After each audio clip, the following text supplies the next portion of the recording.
असं आहे की सरकार निर्लज्ज आहे, निगरगट्ट आहे, संवेदन शून्य असलेलं सरकार आहे आणि कोणाच्याही जीवापेक्षा स्वतःची सत्ता कशी टिकवायची याच्यामध्ये मशगूल असलेले सरकार आहे।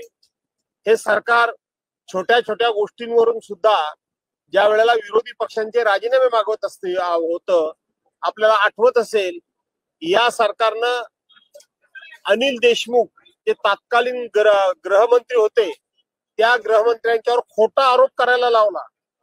खोटा आरोप करणारे कमिशनर परमवीर सिंग यांनी चांदीवाल आयोगाच्या समोर साक्षीला गेले तर नाहीतच, पण त्यांनी सांगितलं की माझ्याकडे कोणताही पुरावा नाही, मी आयक्यू माहितीच्या आधारे तक्रार केली।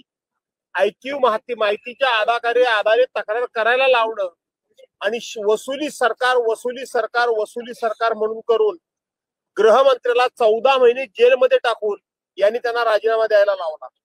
1992 साली बॉम्बस्फोट झाले, 93 साली बॉम्बस्फोट झाले 1993 साली, आणि नवाब मलिकांना 2022 साली त्यांनी देशद्रोहाच्या गुन्ह्याखाली अटक केलं।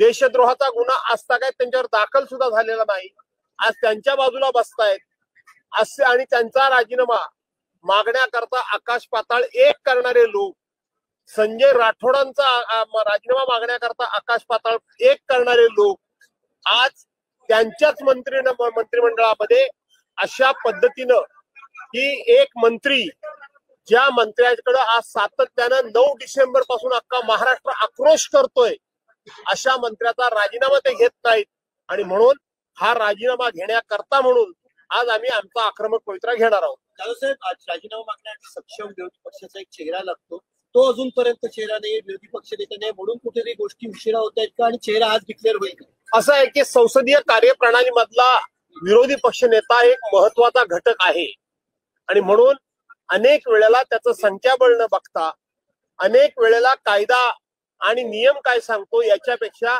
लोकशाही ही बळकट राहिली पाहिजे, लोकशाहीचा सन्मान केला पाहिजे, आणि लोकशाहीमध्ये विरोधी पक्षाचं आणि नाहिरे जो वर्ग आहे त्या नाहिरे वर्गाचा आवाज हा बहिऱ्या सरकारच्या कानापर्यंत गेला पाहिजे। याकरता संसदीय कार्यप्रणालीमध्ये विरोधी पक्ष नेत्याचं महत्व अनन्यसाधारण असतं। तुम्ही कधी स्वीकारणार?